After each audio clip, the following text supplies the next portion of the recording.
Good morning, plus 2 students. Myself Shivchan Sharma, lecturer in physics, GE Public School, Kangra. Dear student, let us discuss first application of the Wheatstone bridge principle. And that first application is meter bridge.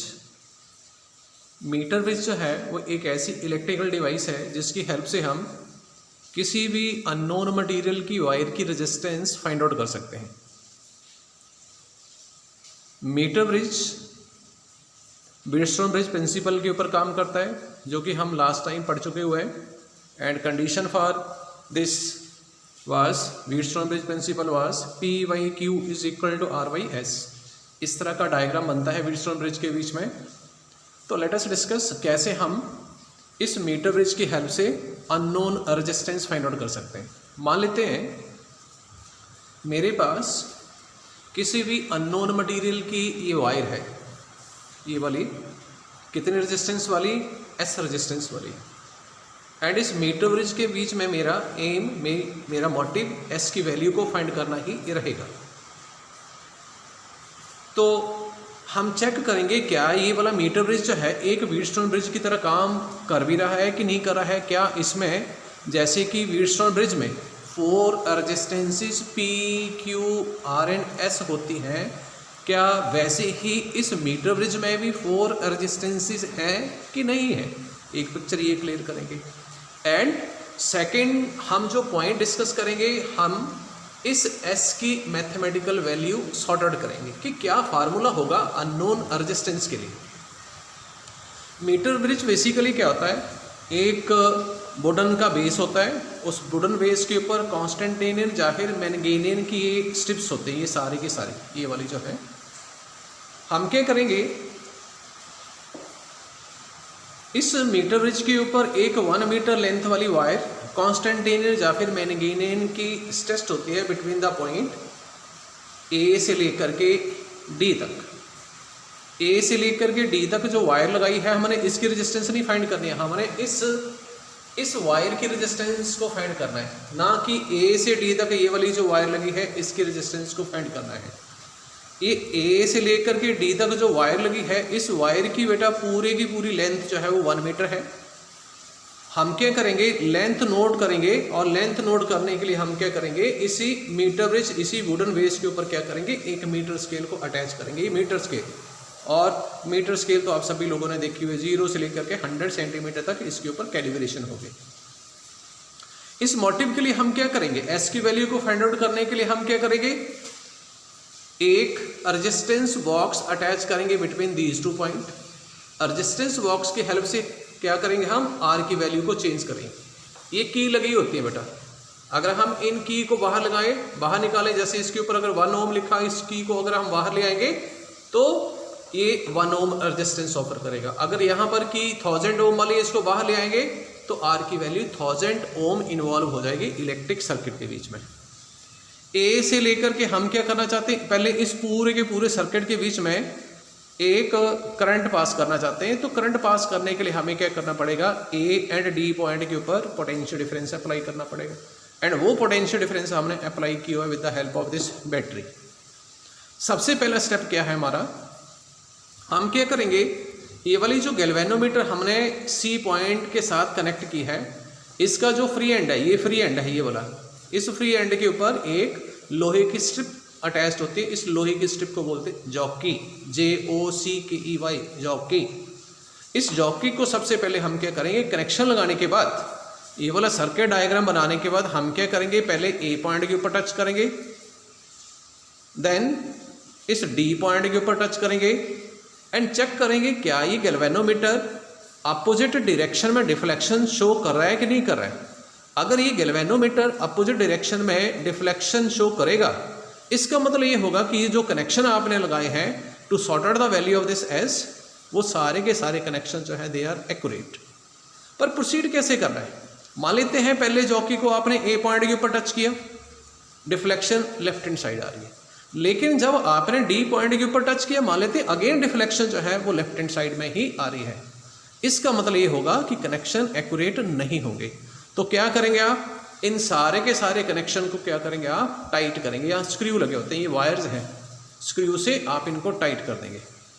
मान लेते हैं जब आपने connection tight कर दिया और उसके बावजूद भी डिफ्लेक्शन एक ही साइड आ रही है, इसका मतलब स्टिल कनेक्शन में कहीं ना कहीं पर प्रॉब्लम है। तो उसके लिए आप क्या करेंगे, अब आप क्या करेंगे, इस बैटरी की हेल्प से, बैटरी में एक नॉब लगी होती है, उस नॉब को टक टक करके घुमा करके आप पोटेंशियल डिफरेंस की वैल्यू को चेंज कर देंगे। पोटेंशियल डिफरेंस पहले से अप कर देंगे। अगर पोटेंशियल डिफरेंस अप करने से जॉकी को ए एंड डी पॉइंट पर टच करने के दौरान अगर ये गैल्वेनोमीटर अपोजिट डायरेक्शन में डिफ्लेक्शन देता है, तो इसका मतलब ये होगा कि ये वाला जो मीटर ब्रिज है इसके सारे के सारे कनेक्शन जो है दे आर एक्यूरेट, मीन्स हम प्रोसीड कर सकते हैं। तब हम प्रोसीड कर सकते हैं एस की वैल्यू को फाइंड आउट करने के लिए। ध्यान ये रखना है, इसमें जिस पॉइंट के ऊपर positive terminal of the battery connected होगा उस पॉइंट को हम 0 लेंगे, मीटर स्केल का 0 पॉइंट होगा। अगर बेटा यहाँ जैसे 5 लिखा है ना, तो उसके अपोजिट डबल स्केल होती है। अगर यहाँ 5 लिखा है तो उसके सामने 95 होगा, अगर यहाँ 20 है तो उसके सामने 80 होगा। तो क्वेश्चन डेवलप होगा 0 1 इधर भी है, 0 1 इधर भी है, पर 0 कौन सा लेना है, जिस पॉइंट के ऊपर positive terminal of the battery को कनेक्ट किया होगा आपने उस पॉइंट को 0 कंसीडर करना है। बस ध्यान ये रखना आपने, ये प्रिकॉशन का पार्ट है एक। यही आर्टिकल जो है आपकी एक्सपेरिमेंट का भी पार्ट है, +2 का एक एक्सपेरिमेंट है। With the help of metre we sort out the resistance value of unknown resistance. अब कैलकुलेशन करते हैं कैसे प्रोसीड करना है। हम क्या करेंगे, कनेक्शन चेक करने के बाद जॉकी को क्या करेंगे, जॉकी को सबसे पहले हम क्या करेंगे, इस ए पॉइंट पर टच करेंगे। देन जॉकी को स्लाइड करेंगे इस वायर एडी के ऊपर। स्लाइड करते करते गैल्वेनोमीटर की डिफ्लेक्शन कम होती जाएगी। जैसे ही गैल्वेनोमीटर इस बी पॉइंट के ऊपर पहुंचेगा, deflection of the galvanometer will become equal to 0। उसके बाद आपने जॉकी को स्लाइड नहीं करना है। जब जॉकी को स्लाइड करने से किसी पॉइंट के ऊपर गैल्वेनोमीटर डिफ्लेक्शन 0 देगा, उस टाइम हम क्या करेंगे, ए से लेकर के बी तक की लेंथ को रिकॉर्ड कर लेंगे।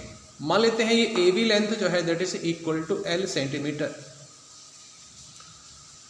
ये पूरे की पूरी AD कितनी है, 100 centimetre. So that's why BD की वैल्यू कितनी होगी, BD की वैल्यू जो है वो होगी equal to 100 minus L centimetre. अब क्या करेंगे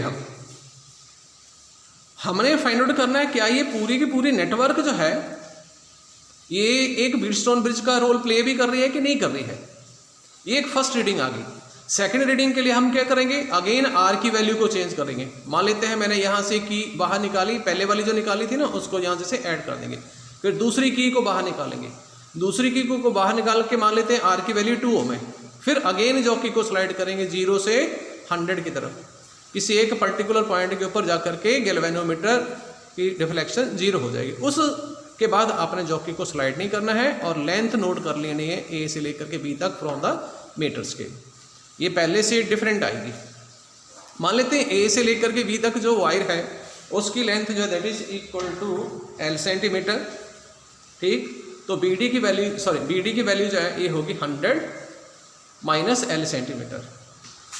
इस A से लेकर के B तक जो वायर है उसकी बेटा रेजिस्टेंस को हम ले लेंगे equal to P, and B से लेकर के D तक जो वायर लगी हुई है इसकी रेजिस्टेंस को मान लेते हैं इक्वल टू Q, और इनकी हम वैल्यू को फाइंड आउट करेंगे। तो देखो क्या ये नेटवर्क जो है एक व्हीटस्टोन ब्रिज की तरह नहीं होगी, चेंज होगी। व्हीटस्टोन में क्या होता है, इसमें 4 रेजिस्टेंसेज होती हैं, P, Q, R, S, ये है व्हीटस्टोन। तो ये वाला जो सर्किट डायग्राम है अब जाकर के ये रिड्यूस हो जाएगा इस व्हीटस्टोन ब्रिज की फॉर्म में।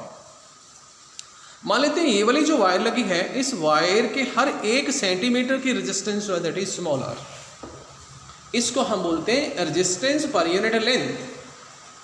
तो ए से लेकर के बी तक जो वायर है उसकी डायग्राम में हमने रेजिस्टेंस जो है वो ली है P, एंड ए बी की वैल्यू को हम कितना ले रहे हैं इक्वल टू L सेंटीमीटर। तो क्रॉस मल्टीप्लाई करके हमारे पास A B part of the wire की रेजिस्टेंस आ जाएगी कितनी, इक्वल टू RL। इसी तरह से ये वाली जो BD वायर है इसकी रेजिस्टेंस हमने ली है इक्वल टू Q, लेकिन ये BD कितनी लेंथ है, BD की लेंथ है 100 माइनस L, क्योंकि A से लेकर के D तक टोटल लेंथ जो है वो 100 सेंटीमीटर है। अगर AB L तो बाकी BD की वैल्यू जो बचेगी वो होगी 100 माइनस L। अब इस Q की वैल्यू को हम फाइंड आउट करेंगे।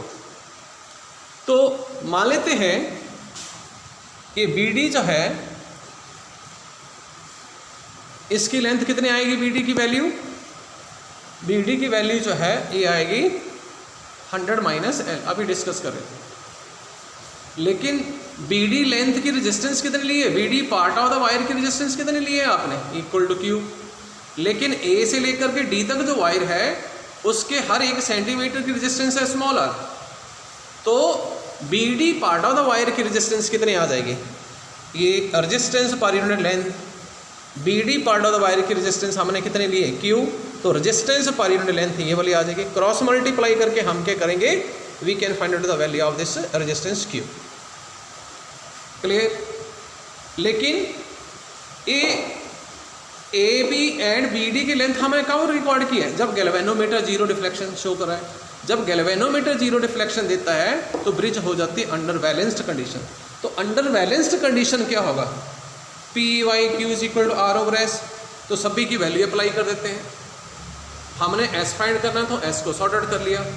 क्यू की वैल्यू कितनी है, value of Q that is equal to 100 minus L into small r, apply कर दी। तो small r and small r cancel हो जाएंगे, तो रिजल्ट हमारे पास ये बन जाएगा 100 minus L by L into capital R. This is the final formula.